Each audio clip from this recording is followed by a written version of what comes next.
Nous les indomptables. Comment les humains ont conquis le monde. De Yuval Noah Harari. Lu par Tariq Méhani.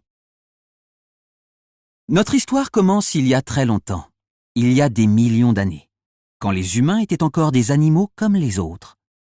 Nous n'habitions pas dans des maisons, nous n'allions ni au travail ni en classe, nous n'avions pas de voiture, pas d'ordinateur, pas de supermarché. Les êtres humains vivaient dans la nature. Ils grimpaient aux arbres pour cueillir des fruits, ils reniflaient les sous-bois pour trouver des champignons, et ils mangeaient des vers de terre, des escargots et des grenouilles. Les autres animaux, les girafes, les zèbres et les babouins par exemple, n'avaient pas peur des humains, et n'y faisaient même pas très attention. Personne n'aurait pu imaginer qu'un jour, nous irions sur la Lune, construirions des bombes atomiques, ou écririons des livres comme celui que tu es en train d'écouter. Au départ, les humains ne fabriquaient même pas d'outils. Il leur arrivait d'utiliser des cailloux pour casser des noix, mais ils n'avaient ni arc, ni flèche, ni lance, ni couteau. Les humains étaient des animaux relativement faibles qui détalaient comme des lapins devant les lions et les ours. Aujourd'hui, beaucoup d'enfants ont peur la nuit parce qu'ils imaginent que des monstres se cachent sous leur lit. C'est en fait un vieux souvenir qui remonte à des millions d'années. À cette époque lointaine, les enfants avaient bien raison de se méfier. Il y avait vraiment des monstres qui risquaient de leur sauter dessus dans le noir. Quand on entendait un bruit, cela pouvait très bien être un lion qui avait un petit creux. Ceux qui se dépêchaient de monter dans un arbre s'en tiraient. Ceux qui se rendormaient finissaient dans le ventre du lion. Parfois, quand des lions tuaient une girafe, les humains les observaient de loin. Ils avaient envie de manger de cette viande, mais ils n'osaient pas approcher. Même une fois les lions partis, ils restaient prudents. C'était à cause des hyènes qui venaient dévorer les restes et qui n'étaient pas des bêtes très sympathiques. Les humains ne se risquaient à aller voir sur la pointe des pieds qu'à la toute fin, quand tous les autres animaux étaient partis.